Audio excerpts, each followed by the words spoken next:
Cello.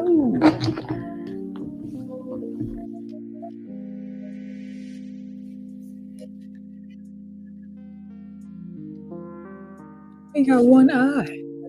We got one eye.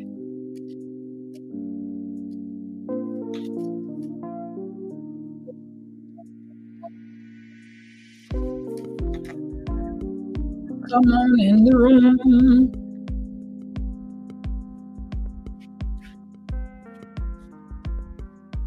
I knew that was going to happen.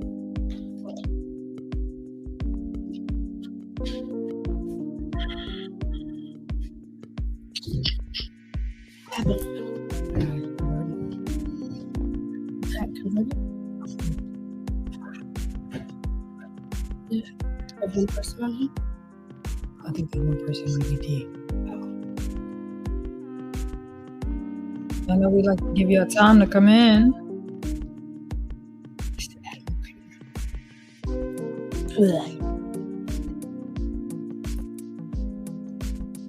Go to YouTube and see if you see it live. Hey, Mom.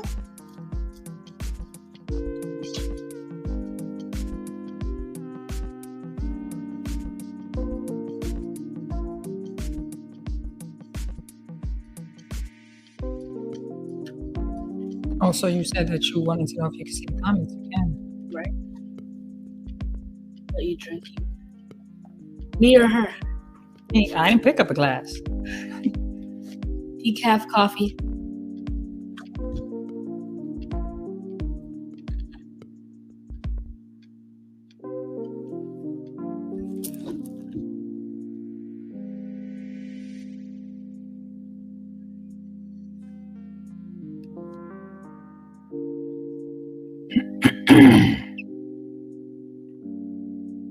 She said, yuck.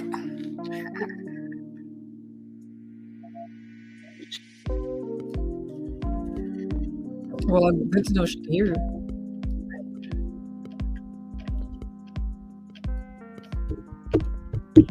Hello? Oh, okay. Where you see it at? You saw it respond? This response? Oh, I don't know. I don't even. Oh, you know why? I got the headphones. But we can off. always No, I got the headphones off. like here. Yeah, I didn't realize I had them off. But we can always test like Oh, they on now. we could see now. Yeah, they on. Oh yeah. Oh, see that we're live. Hey. All right, guys. We're also live on YouTube. So if you have friends that's been wanting to get on, because you got some people that's been telling us that they don't have Facebook or they don't go on Facebook, Love's Compassion Ministries, we are live right now as we speak on YouTube.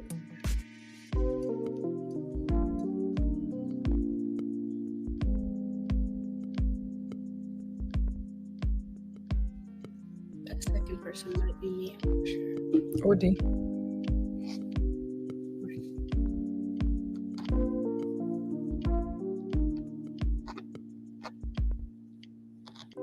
Now we're about to start in a minute. Look at the bottom and see what it is we're discussing. Remember, today's discipline versus yesterday's discipline.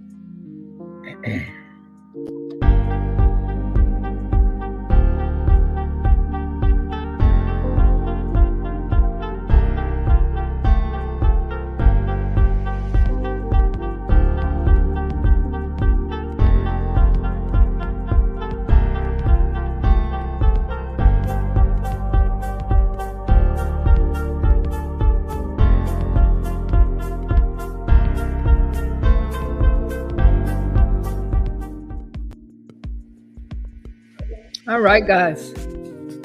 We are ready to talk. We are talking today about today's discipline versus yesterday's discipline. I can tell by the people that I have thus far that I don't know that came in. My mama. I know old school discipline.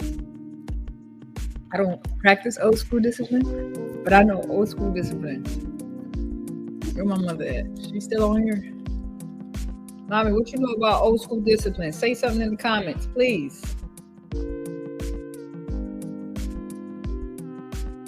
Please.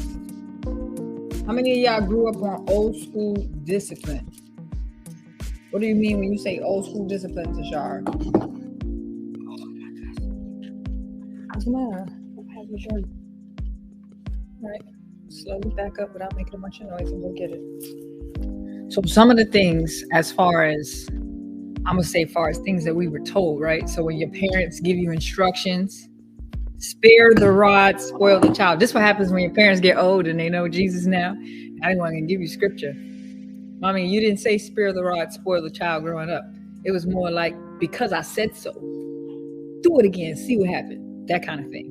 That's more accurate. So I'm gonna need you to not give me politically correct answers via the Bible.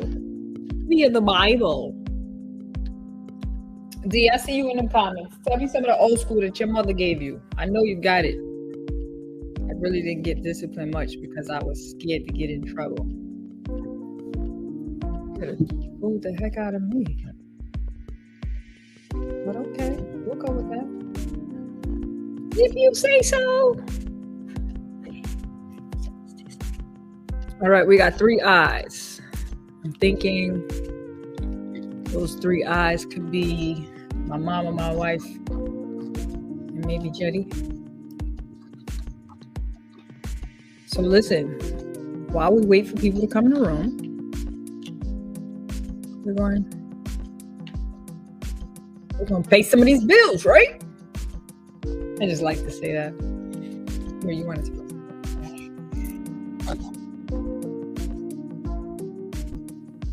You don't have your book yet? Well, get it now.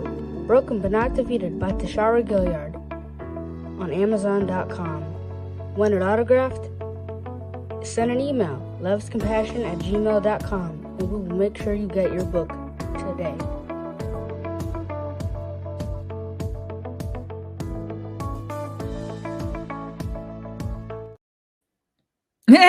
Look at that. We came back this week getting a little fancy. Got a little advertisement and stuff. But anywho, all right.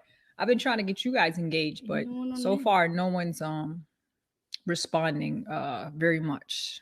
I mean, Dee did make a little statement, but the only thing she had to do was raise her voice, right? All right. So I had asked a question earlier to the missus. I said, do you think that yelling, and the reason I'm bringing this up is because she wrote in the comments, the only thing her mother had to do was raise her voice and she'd cry. This is not targeting my mother-in-law. This is generally speaking, because it was a lot of yelling, that took place back in the day, as well as laying on of hands. I asked my wife, do you think that yelling can cause trauma? She replied, no, with the ill confused face. So I was like, you don't think that yelling can cause trauma?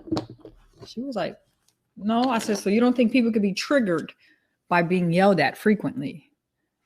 And then she kind of modified her answer a little bit, right?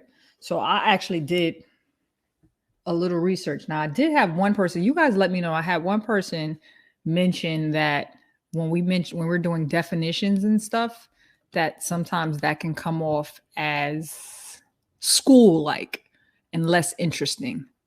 Let me know how we can change that up, or if you guys, want it changed up. I do think, why are you traumatized, moms? So I had looked up, here I go messing with this daggone Android. Jetty, how do I get to the pictures? I don't be knowing. So I had looked up if yelling could be traumatizing. And I don't know if those who don't know would be a little surprised to find out. It actually can be traumatizing. Just trying to figure out how to get to the picture that I had sent myself. There it goes. All right. So what it had said was, oh my gosh, Jesus, I can't. Let's go back to the text. There we go. All right. So if y'all didn't know, we are born with, what are you doing? We're born with natural hard wirings of emotions like sadness, fear, and anger, right? So it's stated that yelling, I actually wrote this down. Didn't I write it down? Yeah, yelling is traumatizing. It increases the emotional part of the brain, and it increases muscular tension, and it increases stress hormones in the bloodstream. So, your parents be yelling at you and you be like, you got my pressure up. You're actually taking up the pressure of the child as well when you're constantly yelling at them, believe it or not.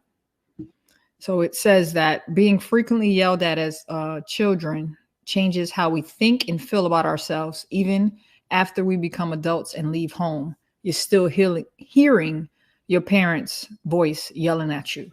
Now, some parents may think that's good. Some parents may think that that's good, that, okay, when they're out there, they're going to hear my voice and they're not going to keep doing, they may stop doing what it is that they were doing. Well, we watched this show. I don't know if you guys saw it. Hey, what's the name of that show that we watched? You remember, Jay, with the different parenting styles? Yes, it was The Parent Test, was it? I think that might have been what it's called. You'll come to find that kids that got yelled at constantly growing up can deal with depression, can deal with anxiety, as we know, but also they be fearful to try things because of the fear that was instilled in them by their parents. Jetty, do we yell at you a whole lot? You could be truthful. There's no judgment here. Ain't that what you tell me? I wouldn't say a whole lot, but even when you guys do yell, it's necessary. Like, it's for a reason. Because you're not listening? Is that why? Man, when the people in your comments can be on audio surround sound, that's crazy. So your bonus mom said it's because you don't be listening. Is that a question? I don't think that was a question. I think it was an answer, a response. Go ahead with what you were saying, please. What do you mean? That's it? Like nothing else? I answered your question. All right. What you got? What you got going on? Continue. Go, please. But, right. So you did say, you mentioned depression and I think anxiety. So something popped in my head because it's something I did write though that, well, if you watched our previous lives, I like to start with the definitions. First definition of the day. Discipline is the practice or of training people to obey rules or a code of behavior. Proverbs 29 verse 17 says, discipline your child and he or she will give you rest. He or she will give delight to your heart. You're just going to read that? You're not going to say nothing about it?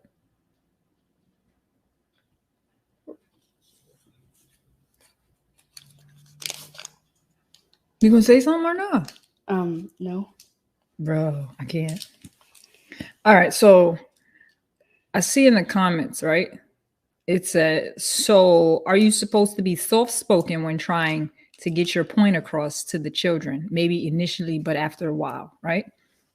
That's actually touching base on something that I did want to talk about, which is a parenting style that's actually used today called gentle parenting. I kind of got that kind of, parenting kind of down to a science. And I didn't even know it, honestly, because I didn't even know there was something called gentle parenting. I actually just recently was looking that up. And that's because, again, it was brought to my attention by the missus. So if y'all don't know what gentle parenting is, right? I'm going to show y'all something right quick, if y'all don't mind. Bear with me. There's only one eyeball. I guess we're not interested in today, but anywho. So this is something that the way it starts is the parenting that we saw coming up. So I'm going to show y'all this. I'm going to show you a couple videos, right? Not back to back to back. Please get out the cabinet. Get your motherfucking ass! So gentle parenting isn't talking to your child like, oh, little Billy, you got to stop. Stop that little bit. That's not gentle parenting. If I need a kid to do something, I'm going to walk up, hey, little Billy, this is what we're doing now. I'm going to say what you should be doing as opposed to what you shouldn't be doing. This is because the brain focuses on the things that you're telling it to focus on. So when you say, don't look at this gray folder, you're going to look at the gray folder, even though I told you not to, because it's in the face. It's what you're focusing. But if I were to say, hey, look at me, you're now going to look at me versus looking at the folder. So when you're yelling at your child, it's not because they're not focused on that. It's because you scared them so much that they're focusing on you. Instead of doing that, just say what they should be focusing on, which is you, or walk up to them and remove the distractor completely, getting on their level, moving them out of the way. Hey, we're doing this now. So that's simple.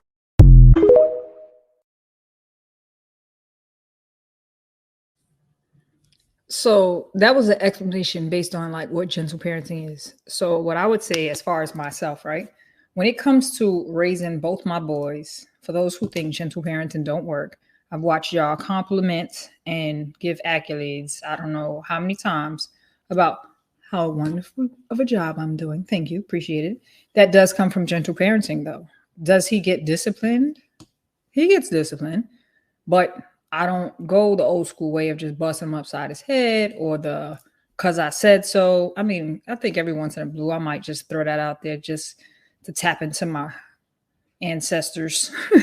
But I try to make sure that they have a full understanding of what it is that I'm expecting of them and why it is that I expect that. I think everything that I do with them, I try to apply it in how they're going to experience the world in life. Would you say that's accurate, Jay? That's accurate. Could you elaborate on what I'm talking about as an example, right?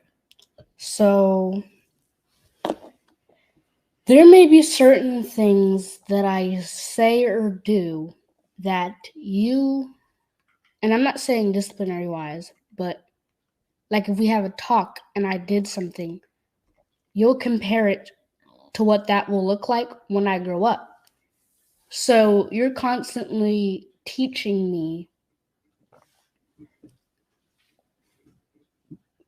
like, I wouldn't say what not to do, but you're constantly teaching me why I should or should not do something. But also, some parents discipline their child physically, like, hitting, spanking, whooping, all that. You guys don't. What would physical discipline look like for you from us? You've experienced technically physical discipline from us. What did it look like? I mean, in the past, I've been whooped before. Whoa. The word whooped, I have a problem with. We whip slaves. Slaves were whipped. Spank? Okay, thank you. Okay. I ain't never whoop anybody. Continue. Well, that was like years ago. And then what was I gonna say? Physical.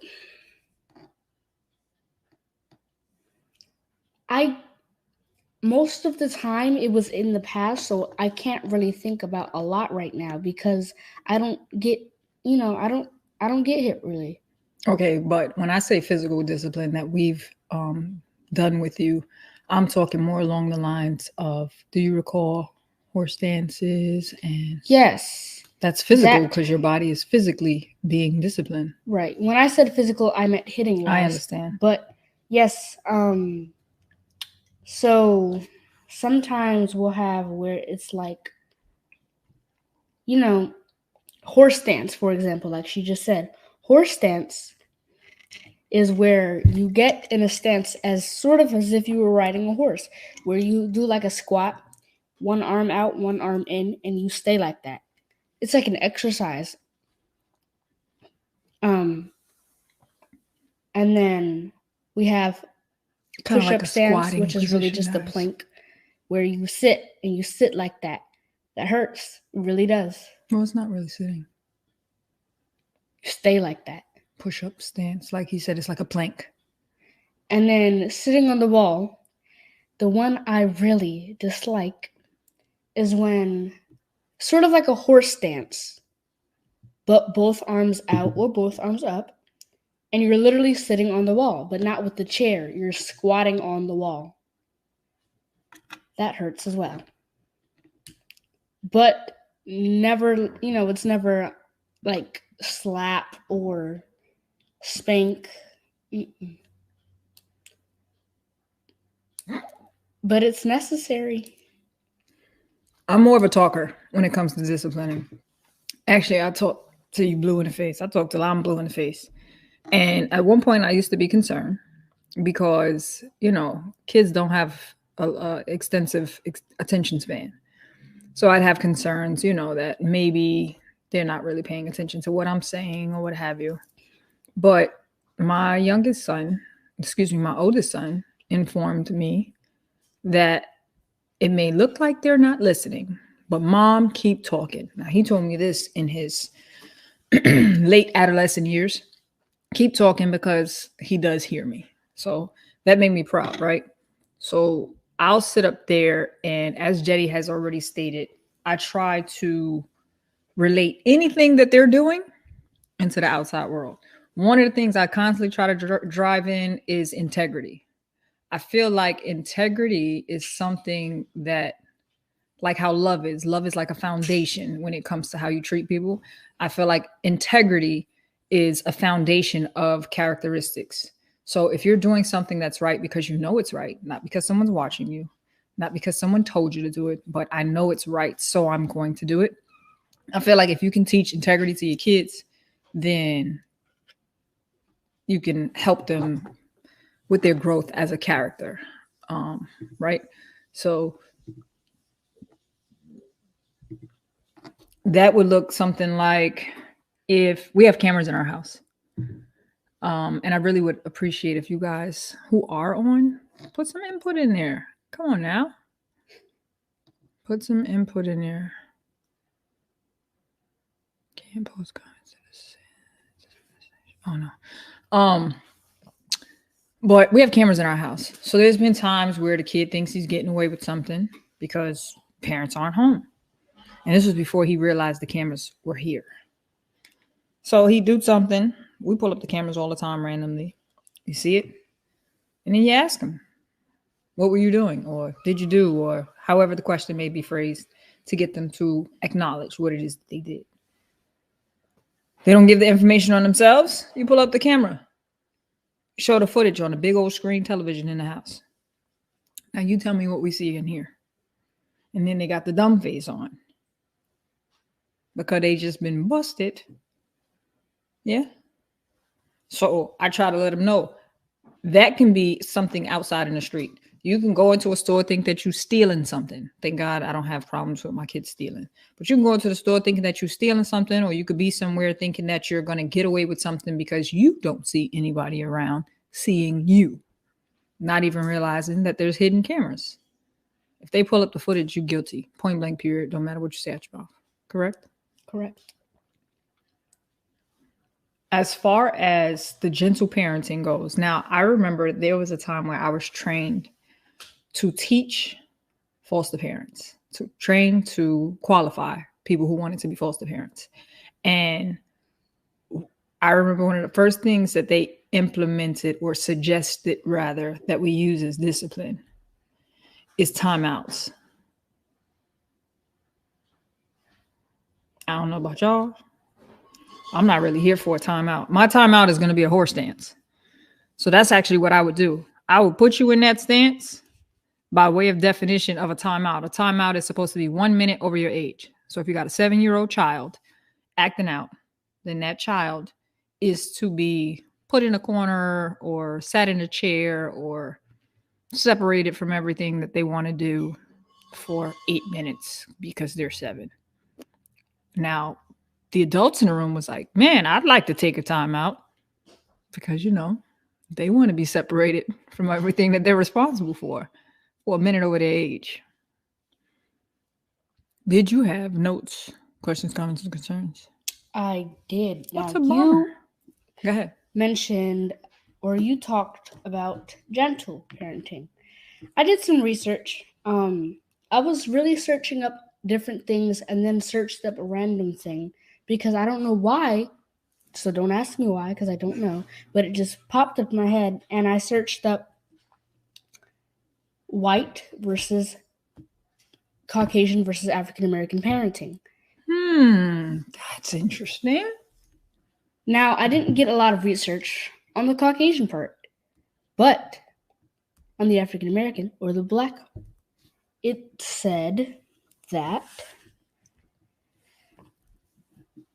we tend to use something called, I don't remember how to pronounce this, authoritarian parenting. Authoritarian parenting. What sucks is I don't even think I'm going to be able to pronounce that properly. Oh, yes, authoritarian parenting. Yeah, that word looked crazy to me. I knew what it was, but I couldn't pronounce it. Authoritarian parenting is pretty much just saying strict, extremely strict. Now, according to Google, it can be dangerous and it can lead to depression, anxiety, and aggression issues.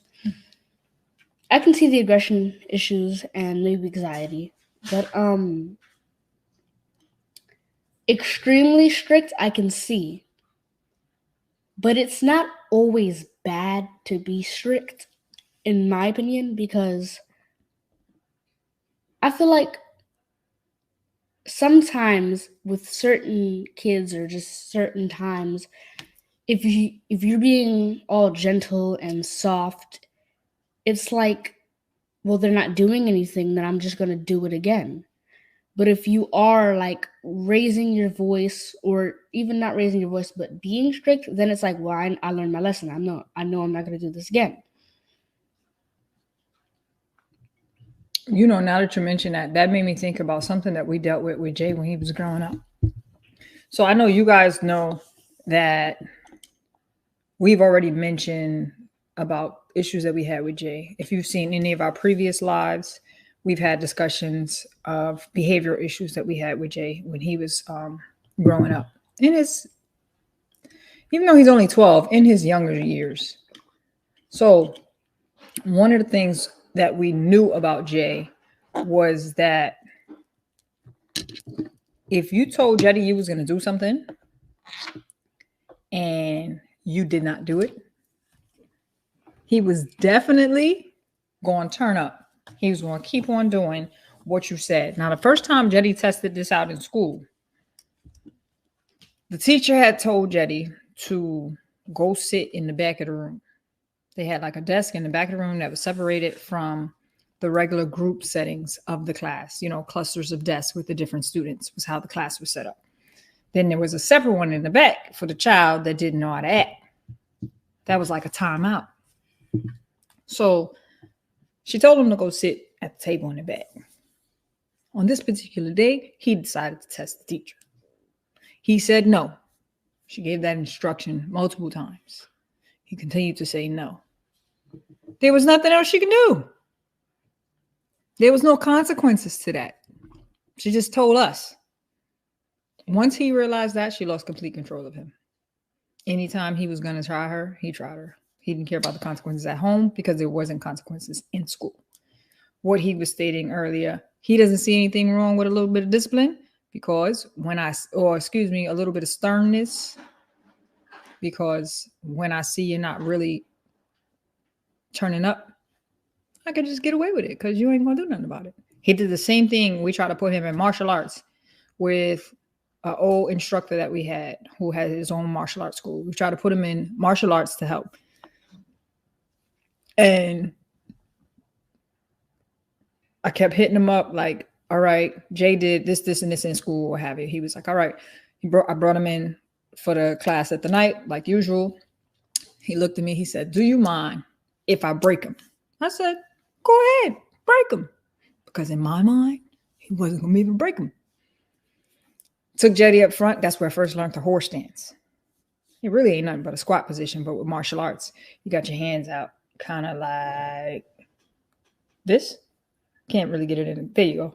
Right? So he had him in a horse stance position for a while. He struck him to do it, what have you. Then after a while, when Jetty didn't want to do it no more, he stopped. And then he was giving him the orders, telling him to do it. He wouldn't do it.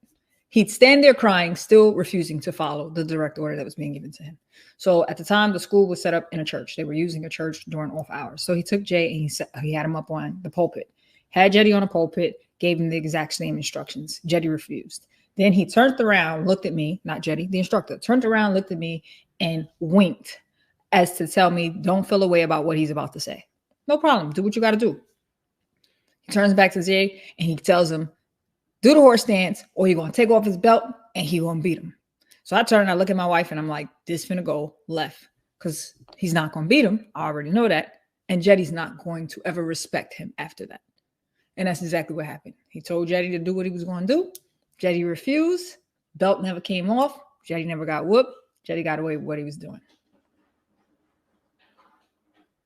So that being said, there was another video, because I feel like I'm doing a lot of talking. There was another video that speaks on gentle parenting, but as far as making sure, like it speaks on gentle parenting, but it also speaks on needing to make sure that when you set something in place and you say you're going to do it, you got to do it. Tune in. Let me know what y'all think. If you're a parent of a toddler and you find yourself stuck in the loop of don't do that, no, stop, this video is for you. Something that always seems to work when it comes to kids is understanding that their brain works like Yoda speaks. Yes, you heard that correctly. And what I mean by that is negative language doesn't really work with kids. It kind of goes over their head, and that's why sometimes you might think a child is being spiteful or manipulative, but kids can't do that. They just really lack impulse control and sometimes don't really hear what you're saying the way you want them to hear it. Let me give you an example. No, stop jumping on the sofa. Using that example, when a child hears no, stop jumping on the sofa, the way they perceive language, they kind of zone out at the beginning and they'll definitely hear jump on the sofa. The difficulty with telling them what not to do is you're not telling them what to do. Now, before the anti-gentle parenting warriors come and tell me, oh my gosh, that's why you guys don't tell your kid no, that's not how it is. We just use science and psychology to work with our kids' brains instead of against it, because we don't need power battles here. You can say no without saying no. Instead of stop jumping on the sofa, hey, feet on the floor please, bum on the sofa. Instead of stop running, walk please. And don't be afraid to set consequences, because that's also going to help you enforce what you're trying to enforce, whatever boundary you're trying to get them to understand. Setting your boundaries on what you want beforehand and actually carrying it through is going to help them to understand, shame is business. Do you know what I mean? So if you're out to eat and you told them already that you don't want them running around, you don't want them doing certain things, and they do that behavior while you're out and you've already given them the chances not to, if you said you're going to leave, leave. Yes, you might not be happy. Yes, you might want to stay. But that's why you only set consequences that you're actually going to follow through. Because if they learn that you're not going to follow through what you say you're going to do, they're going to understand that they can test the waters and eventually get what they want. So a run through. Positive language goes a long way, and setting boundaries and going through with your consequences is what's going to save your life.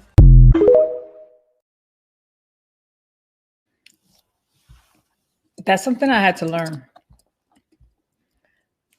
We see your question. We definitely see your question. All right, I'm gonna put a pin in my thought. Jay, that question is for you. Right. Question says, Jetty, do you feel like you get a balanced household with discipline, or do you feel like you get more softness or strict discipline?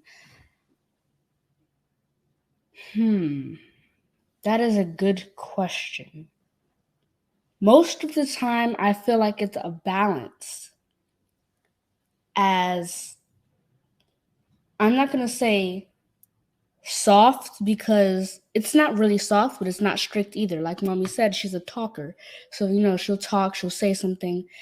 While Miss Dion, on the other hand, will really raise her voice with that sternness, and she'll let you know, it'll make a child look at you and just be like, but at the same time, at times, if it's really that big of a situation, it's like, then, Mommy, it's like, now I got to raise my voice. But that'll be the answer to that question. And Grandma.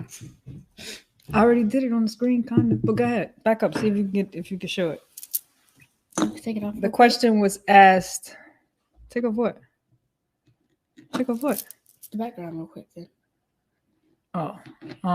The question was posed, what is a horse stance? I don't know how to take that off. Oh, they can see me. So a horse stance S-T-A-N-C-E, stance. You get in a squat position.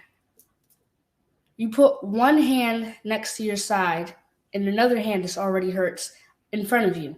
He said you this already stay hurts. like that Until told otherwise. until told otherwise. Now, being that it did hurt, and that it does hurt, I would cry. I would also cry when I sat on the wall because it's very similar to that. Can I be open? Go ahead. Let's be open. Let's be open. Go ahead. Let's be open. The longer I made noise, so the longer I cried was the longer I stayed there. So that kind of reminded me of a punishment my mom used to do to me. So sometimes you get a little comfortable, you get a little relaxed. So sometimes I used to just like lean up on the wall, but I put my foot up, you know, that 1 foot chill swag on the wall. Apparently it wasn't so chill. So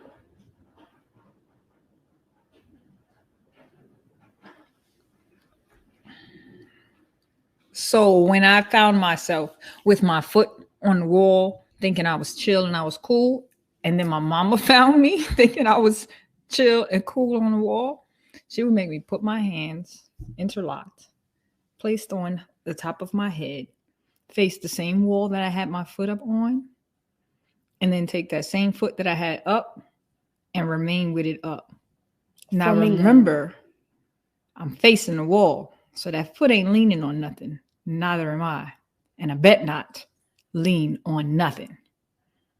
I get it now. My foot shouldn't be on the wall. Okay. But she'd have me stand there. Until when? Until she said otherwise. If the foot dropped, I was there that much longer. If I wiggled and waved around and stuff, she'd be yelling in the background. Then when I'm done, if anyone's ever done that, if you haven't done it before, when you walk away, you walking away like one leg is longer than the other. It is very uncomfortable. You know what she'd have the nerve to say? You want me to even it out? No, I don't want you to have me stand facing the wall with my other foot in the air. Now you got to try to look like you walking normal. That is a very hard task to do. Now, I have spoken to my wife in reference to her strict parenting, right? Not that I have anything wrong with the way she's parenting, because I do feel that it does give a balance in the house. Because like y'all just heard, my son said that he thinks I'm a punk, so he tries me anyway. Look, wait a minute. Wait, I didn't never say that. I didn't say that. You see the face? Wait, hold up. So yo, his face was priceless just now, right? So she does give a balance with the type of discipline that she does, because if I'm the talker and I'm constantly just speaking and explaining everything, there does have to be a level, believe it or not, there does have to be a level of fear implemented in there. I might give mine from expressing to you the things that you're going to experience outside. That's not an imminent threat or consequence, because I'm telling him that he's going to experience it later, right? So when she comes in and she just is on 1,000 when he does something that she's told him not to do, or, you know, whatever the case may be, then that's where, like he said, you know, he'd be all upright, paralyzed or what have you. But one thing I do notice about that as well, as I have said to her, it still doesn't get you that desired outcome, because time passes and he does do it again. Am I lying? No. He's gonna do it again. Factual and statement. It's not that he's doing it because he wants to be defiant. He just ain't thinking. He's a kid. He's a boy kid. That's what they do. So sternness doesn't always get you what you want either, right? But I try to tell my wife and anyone who's dealing with discipline, don't stress yourself out. Like, the job is to get the kid to feel away. about what it is that they're doing and not getting in trouble again, kind of thing. It's not for you to walk around here with high blood pressure because the kid is stressing you out. That's when you become the erectile. Why did I say it? I say that because as a parent, one of the things that I had to learn that if my kid do something that really pisses me off, I got to calm down. That's where abuse tends to come in at. If you do not calm down first and you respond on that emotion, and that emotion is along an escalated anger. Not saying that I'm abused.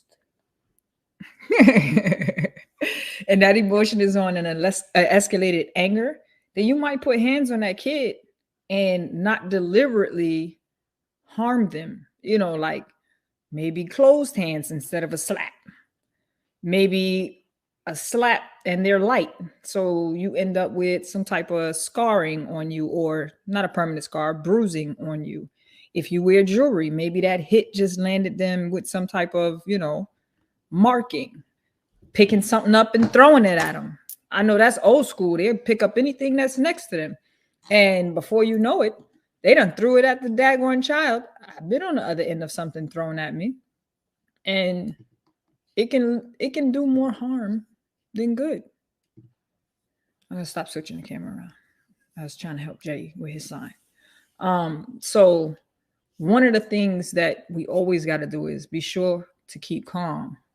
If you that upset, you do take a time out. You take a time out.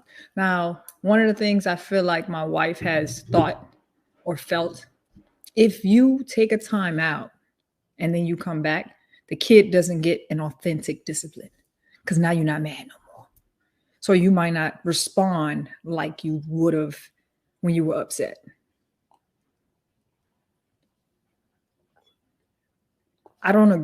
I agree with that because that's true. You're not going to respond the same way, but I don't think that that's a bad thing, right?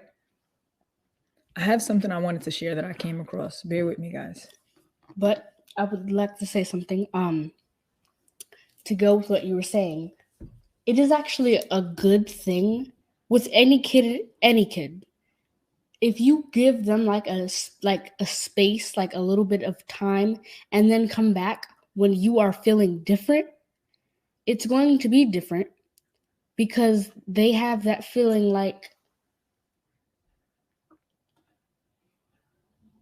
I don't know how to explain. I was about to say, we're not frozen. He's stuck. I don't know how to explain it, but like, it doesn't give that scarce, like that fear, like if you're raising your voice and you're mad or just telling that you're mad, like it's gives the feeling of like, oh, like you sort of want to back up. But then if you're not and you come back at a later time, it's like, I understand.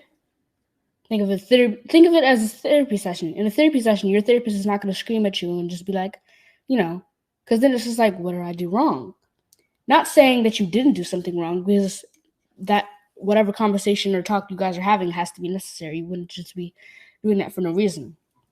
But that's all I had to say. All right. Check this out. Tell me what you think. Teach parents how to self-regulate so they can gentle parent. I got you. Here is my #1 tool that I use for self-regulation. Anytime someone or something is getting on my nerves, I use this tool. The tool is Q-tip. It stands for quit taking it personally. I learned this tool from the Giant Institute for Parenting, and I use it literally every single day. A lot of our big emotions stem from feeling attacked, feeling like someone is attacking our values, attacking our competencies or abilities, and whenever we feel disrespected. And kids can make us feel attacked on a daily basis. So if you can quit taking things so personally about what your kid is doing or saying, it will help a lot with your big emotions. If your kid's not listening to you, Q-tip. If your kid makes a mess and doesn't clean it up right away, Q-tip. If your kid is using backtalk, Q-tip. Because we have to acknowledge that kids are going to do and say things that are going to piss us off. It's just a part of life. The more you take personally, the more harder you're going to make it on yourself. So whenever your kid's getting on your nerves, Q-tip.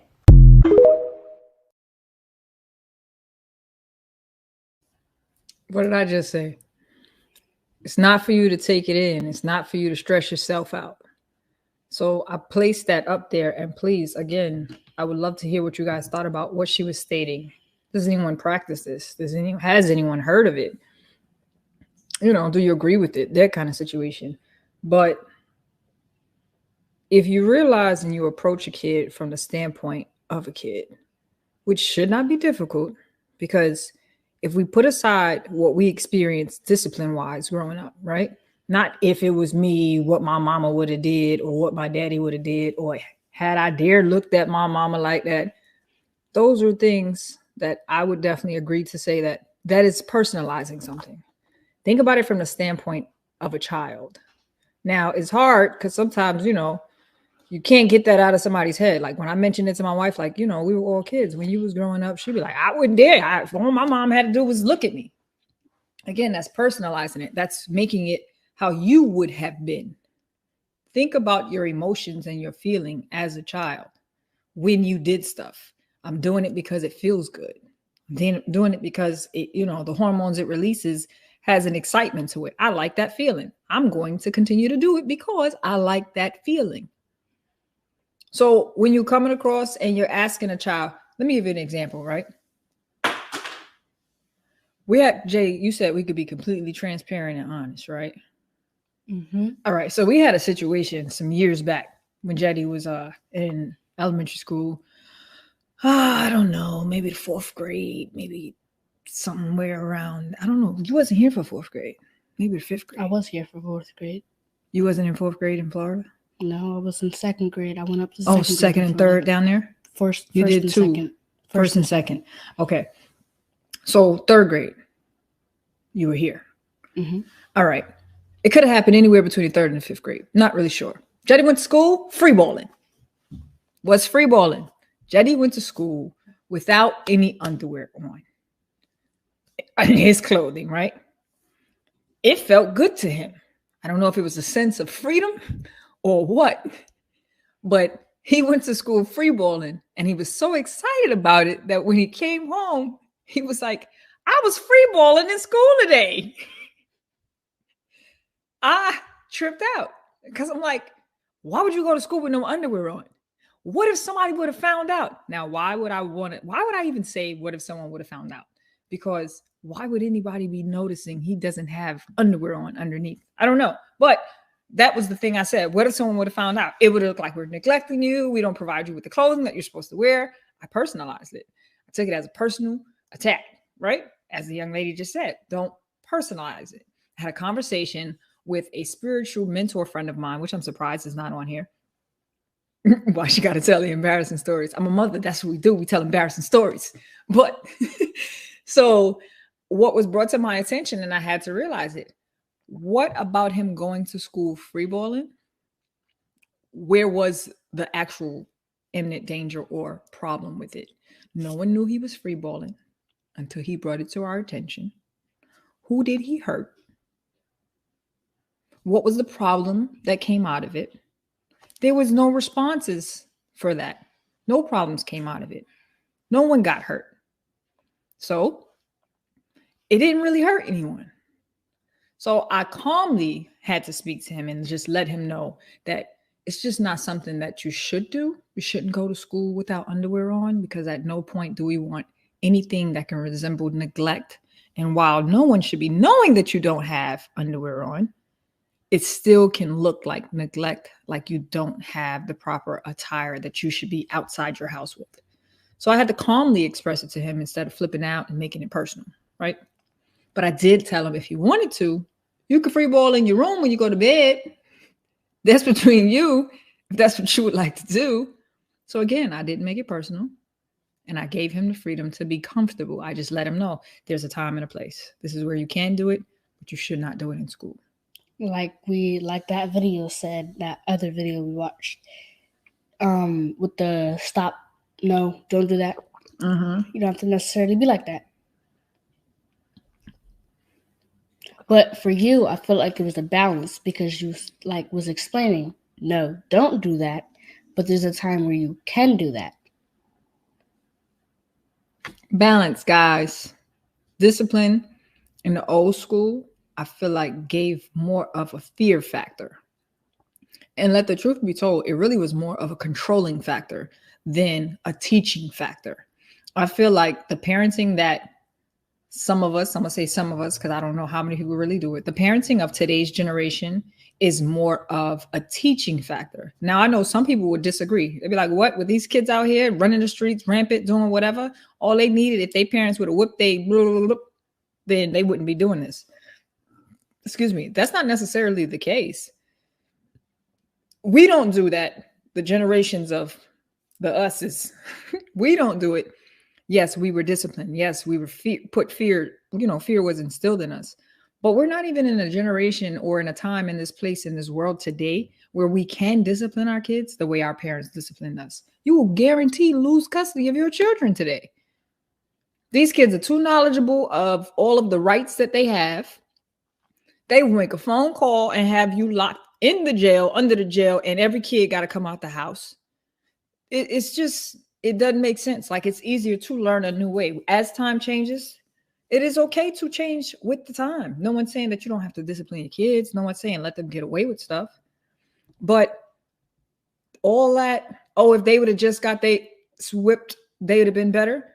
When Jay was doing what Jay was doing when he was growing up, that's something that the naked eye, you see him, let him keep going, never find out what's wrong with him. That's exactly what it would have been. If his mom would have just whipped his behind, he wouldn't have been doing all that. He got spankings. Did he get them all the time? No. He got spankings. He got reward systems. He got things taken from him. He got yelled at. He got PT, physical therapy, in the sense of horse stances, planks, squat positions and such. He got the, you want to act like the inmates, then I'm going to feed you like the inmates, oatmeal, bread, and like he got all types of different types of discipline, physical discipline as well. None of those things changed his behavior. So one would look and go, what's wrong with this kid? Blah, blah, blah, blah. And then he get out there in the world, is never diagnosed, never looked into. You just be like, he should have got his behind whipped, not knowing that he did.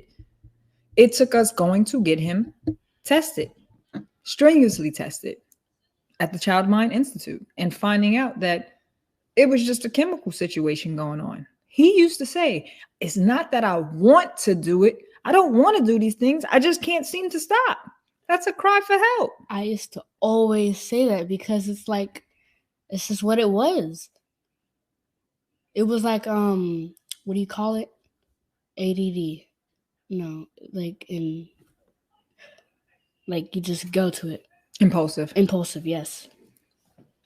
So it was like an impulse. I know another thing that, I don't want to say, because I don't want to make this a race thing, Black parents versus other culture parents, but I do know that it's a habit. It's a habit for people to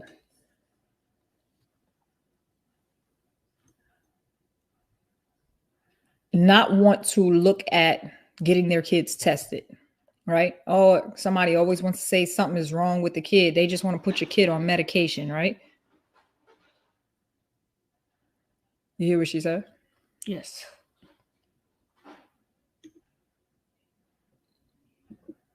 So people have a tendency of they don't want to put their kid on medications. I get it.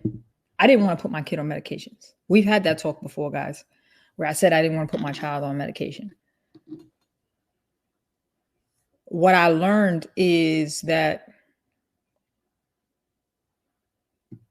I'm sorry, I'm reading people's comments. Yeah, I know I can't do too much at one time. I get distracted.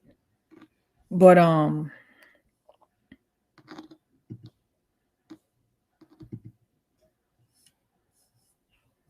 what you learn about the medication? Thank you. I lost my entire train of thought. Thank you, wife. So I thought putting my child on medication at first, my concerns. I don't want him sluggish. I don't want him dragging. I don't want my son is a very bubbly kid, very excited, easily stimulated. That sounds crazy to say, but he knows what I mean by that. I didn't want that to change. So I decided, the groceries are here, y'all. I decided to go and get him tested because while I may not want him to be changed mentally where, someone got in the way of how he operates, or medication got in the way chemicals get in the way of how he operates and such. I had concerns. So I had my child tested. And in that testing, it included me, right? So they gave him an MRI. They had a full day that was like an academic school day where he was given work to do.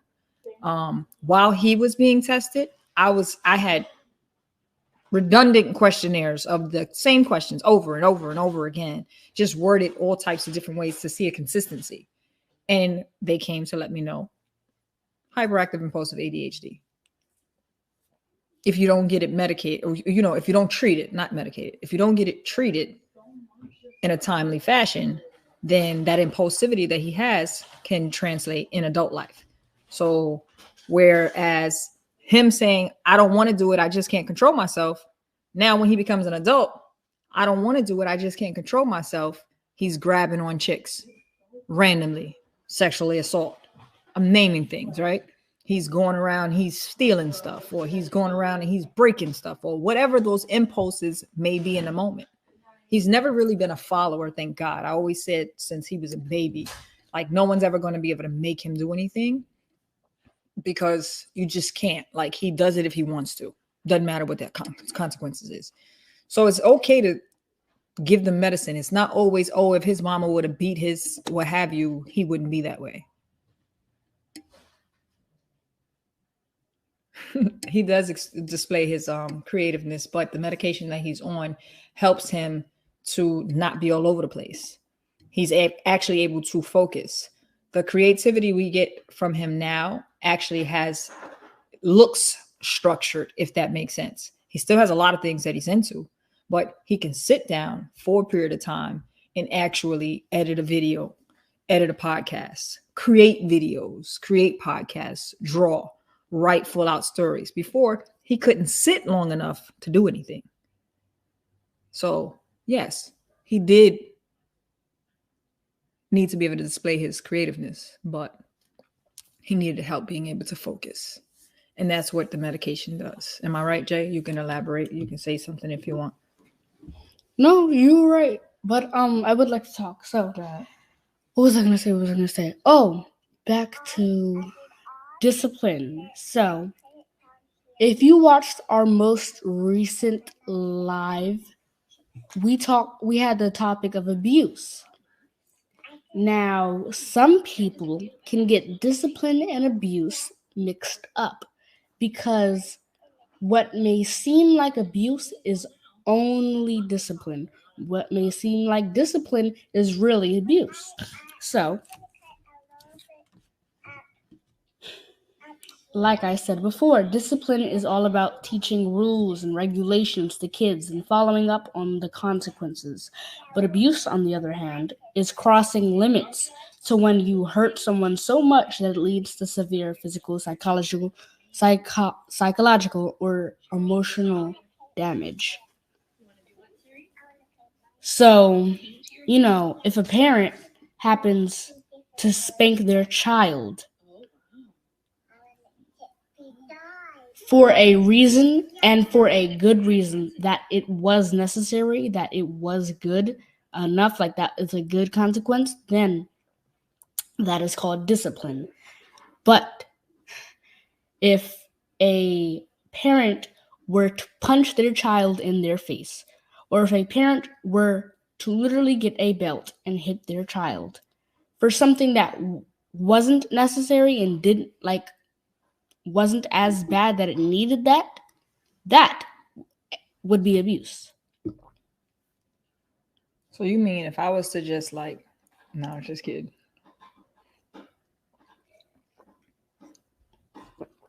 Yeah, someone who would want to hurt this precious face. Ooh, I'm gonna need the Lord to simmer down that conceitedness that you got going on over there, buddy. Some adults need discipline. That's a factual statement. Yes, some adults need discipline. So we're not going to be before you guys much longer, right? So one of our guests shared a video, and I'm not trying to run into the ground the gentle parenting aspect. for those of y'all that are watching, I want you to tell me how you would have dealt with this and how you feel about the way in which they dealt with it in the video. Personally, I just finished watching the video. That's why you saw me on the side. Tell me what y'all think. What did you do? I cut it off, and then I put it down here. I put it on the table, and then I put it by the picture. Oh, wow. You did a really good job, Max. I did. Yeah. Yeah, does it feel better? It's not in your face anymore? Yeah. Oh, good. And I cut it a little bit more. Yeah, go for it. You may as well now. Yeah, not the top, though. Not up at the top, but yeah. Oh. I'm gonna cut a little bit up here.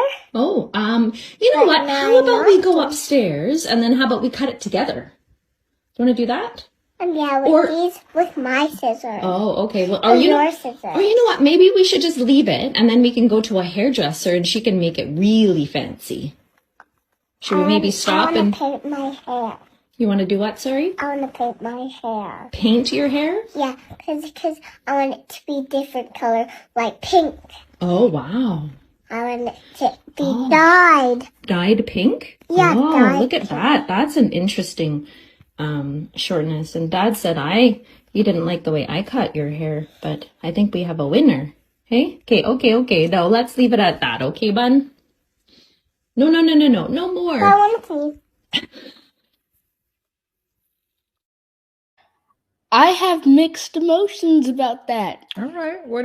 Let's talk. Part of me says the fact that she was going very gentle with it and the fact that she was like complimenting it, going with it, has me like, I mean, that's good because, it's not like yelling at your child like, no, why would you do that? But, because the child didn't feel that much of a way. But also the other half of me is saying the fact that she was doing that is like her saying, oh yeah, you can do it again. It's so nice. I want you to do it again. So now I feel like in that child's brain, it's like, mommy likes it. I guess I'll do it another time one day. I get it. What are your thoughts? I love the way she handles it. Yes. What are your thoughts? Personally, me, right? That's not my head. Granted, that's my child. And I feel like the way in which my child leaves my house is a representation of me. I also constantly I say it to my wife, I say it to my friends. If you do not allow a child to do things that kids want to do when they're a kid, when they become an adult, they're going to be an overgrown child because they're going to be trying to live their childlike dreams. I have a 20-year-old son who asked me to buy him Heelys for Christmas. Why? Because he always wanted Heelys when he was growing up and he never got them. Then you got kids or adults out here who wanted to color their hair in their adolescent years and their parents didn't let them. So now they grown and they walking around with green hair trying to get a corporate job. Just it's a whole different atmosphere. Don't get me wrong. I'm not saying there's anything wrong with somebody that want to walk around with green hair. I'm not saying that. I'm just stating if you allow the child in this video, this young lady wanted to cut her hair. Who knows? Maybe it's somebody that she looks up to that they have a hairstyle that she likes and she wants it. She didn't have sharp scissors, so that's a plus. The mom gently guided her to let her know, okay, it's cool that you're cutting it or what have you. It looks nice, but let's not cut the top. And then if you paid attention, you notice that as the little girl began to agree with the mom will push the envelope a little more, right? So it was like, okay, no, we don't want to cut it at the top. All right. Then it was, how about we go upstairs and we cut it together? And then when the little girl was like, yes, we can do that. She was like, but I want you to use my scissors, not your scissors. She was like, matter of fact, how about we go to the salon and let them style it? But then the little girl pushed back. Oh, well, I want to color it. Can we dye it? I want it pink. So gentle parenting I'm totally for it, in all honesty. Yes, I do understand that you cannot gentle parent every child. And I do understand that as a kid grow up, your parenting may have to be a little more firm than gentle. Get it. Totally get it. Agree with it. Understand it. But I just don't think that we should be making kids, like, one of the things that I say is to my wife, I've said this plenty of times, where she got to get on Jay in the morning for something. I'm like, I do not want him to go to school in a disturbed spirit. I don't want him leaving the house stressed or frustrated. That's what I feel like when it comes to parenting. I do not want to break my child's spirit. I do not want him to walk around sad because he got in trouble. I want him to understand that he did something that he shouldn't have did. And I want him to understand why it's something he shouldn't have done. And what can we do to keep this from happening? I've had plenty of times where I'll be like, what do you think your consequences should be? And I'll let him tell me what his punishment should be. And he's not a kid that'll sit up there and take advantage and be like, oh, I think that you should, and then say something that's far-fetched, that's not beneficial. I'll go ahead. And if I feel like whatever he's stating, I want to ante it up, I'm going to ante it up. And he already knows that. So I just feel like parenting also sets a foundation for how your kids are going to be. Discipline sets a foundation for how your kids are going to be. Because at the end of the day, the world disciplines our kids every day and our adults, right? You do something that you're not supposed to do that's considered illegal, you're going to have a consequence. You drive your car faster than you're supposed to, you're going to have a consequence. So I try to let them know that there is consequences, but it doesn't have to be something that is drastic and physical. I let him know I'm going to do what I'm going to do here, because when you go out in the street, the cops don't care nothing about you. And what they're going to do may end up being permanent. Any questions, any comments, any concerns, anything else that needs to be said? Andre? No?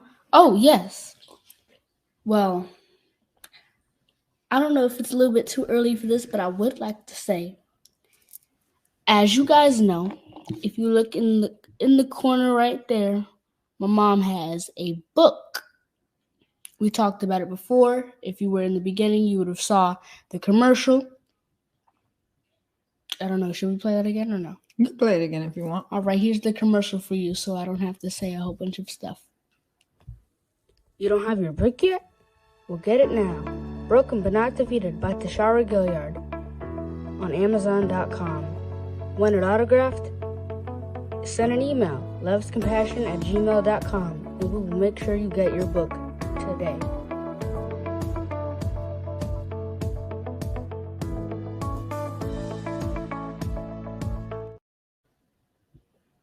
There that was.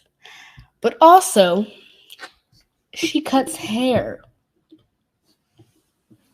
Like the little lady that was cutting hair. You can't do that because you're about to do Like the little lady that was cutting hair. Listen, before you go ahead and play this video, let me just say something right quick. First off, we thank you for tuning in. We thank y'all for taking time out of your Saturday and turning on your screen, your phone, or whatever it is to give us your time. That's something that we truly are grateful for. You could have done anything else, but you came and you spent some time with us to listen and hear our views and opinions on today's discipline versus the yesterday's discipline. Thank you for that. As Jetty mentioned, I am a barber. I am what they call a mobile barber. Why? Because I move. I move around. You call me, you need a haircut, we discuss it. That being said, if you guys need haircuts, I know it's prom season and all that, graduation and all that coming up. Please feel free, hit me up so that you guys can hire me.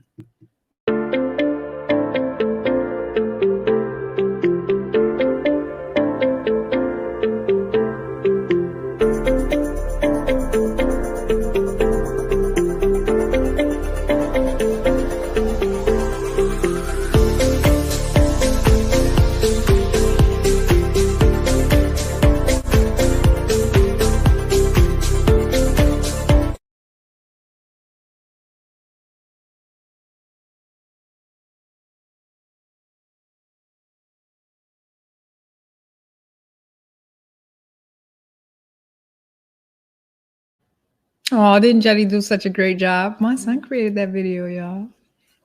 Now, one of the things, if y'all notice, anyone who's been tuning in, that we are trying to grow as a podcast, right?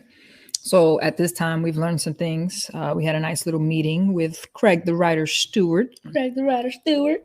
Awesome gentleman who's also, you know, if you guys aren't already a part of his YouTube fan club, Patreon and all that, join it. They have some great different types of conversation and such or what have you. He has different guests on, and it's just some day-to-day just kicking it as well, just watching him as he lives. It's pretty cool. I think he's an awesome dude. Go subscribe to him, follow him. Please, definitely. That being said, these things cost money, right? I hate panhandlers. I'm not looking to panhandle. But until we do supply a Cash App for donations, because, you know, we bought mics, we got the microphones, you know, you got the ring light, you got subscriptions because we got to subscribe to be able to put this stuff out there the way in which we do. And we've been getting a lot of feedback. I thank y'all for that. We've been getting a lot of people following my little YouTube. It's growing. It's growing. We had like 12 little followers. Now we're like double and it's climbing. Appreciate you guys for that. Not even more. So at some point, yeah, we will definitely ask and encourage you guys to definitely give donations so we can keep up the subscribing and stuff. But this is actually something that you can get for your bread, with an exception of just the information and knowledge, right? Jetty mentioned earlier, and for those who was on from the beginning, caught my book, Spoken Word. One more time, we've got. You don't have your book yet? Well, get it now. Broken but Not Defeated by Tashara Gilliard on Amazon.com. Want it autographed? Send an email, lovescompassion@gmail.com, and we will make sure you get your book today.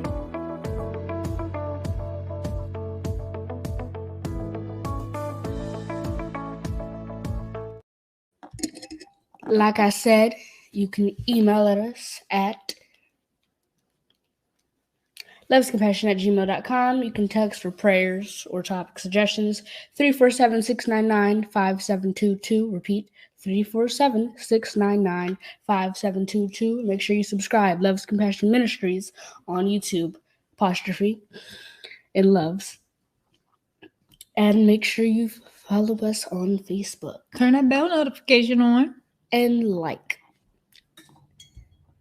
Ta-ta. We would appreciate it.